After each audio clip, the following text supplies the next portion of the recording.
Hello बच्चों, let's read the question and the question says with the help of an example explain what is meant by pseudo first order reaction। तो हमें बताना है कि pseudo first order reaction क्या होता है। with the help of an example यहाँ पर की कंसेप्ट जो लग जाएगा वो होगा केमिकल काइनेटिक्स का। केमिकल काइनेटिक्स यहाँ से हम क्या कह सकते हैं कि reaction which appears to be a second order reaction but actually is the first order reaction. हम बोलेंगे जो रिएक्शन अपियर होता है सेकंड ऑर्डर की तरह to be a second order reaction पर एक्चुअल में होता है वो first order but actually is a first order reaction.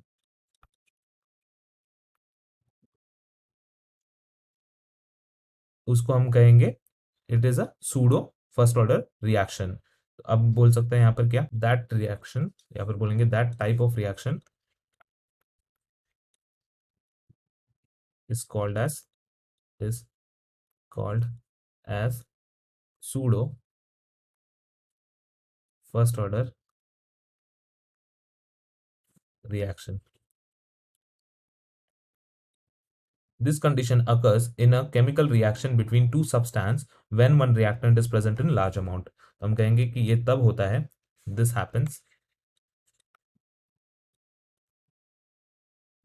when one of the reactant यानी दो में से कोई एक रिएक्टेंट एक्सेस में प्रेजेंट होगा is present in excess amount। तभी हम कहेंगे कि pseudo first order reaction present होगा वहां पे and the concentration of reactant present in excess does not gate altered much during the course of reaction. हम लिख लेंगे and the reactant present in excess does not get altered does not get altered much during the course of reaction। इसीलिए जो reaction overall behave करता है एक first order reaction की तरह। और इसका एक बहुत ही बढ़िया एग्जांपल है वो है hydrolysis of ester. Example is hydrolysis of ester. इस रिएक्शन में क्या हो जाता है एक एस्टर होता है हमारे पास CH3 COO CH3 COO C2H5 plus H2 के साथ रिएक्शन करा लेंगे हम इसका। तो ये क्या दे देगा CH3 COOH प्लस C2H5OH दे देगा। ये है हमारा एक रिएक्शन। इसमें क्या होता है रेट लॉ अगर नॉर्मली देखेंगे तो क्या हो जाएगा rate law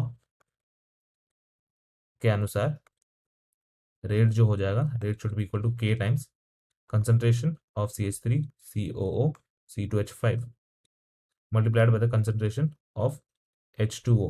but the concentration of water does not change during the course of the reaction। तो हम क्या कहेंगे H2O2 will be a constant। therefore H2O नहीं है H2O is constant and therefore हमारा रेट नया रेट क्या बन के आएगा our new rate will be equal to K times concentration of CH3 COO C2H5 के बराबर वेर हमारा जो K का वैल्यू है ये वाला K का वैल्यू है this K is equal to the concentration K times concentration of H2O और K। तो ये हो जाएगा हमारा new rate. So therefore this reaction behaves as a first order reaction. Hope you have understood it well. Best of luck.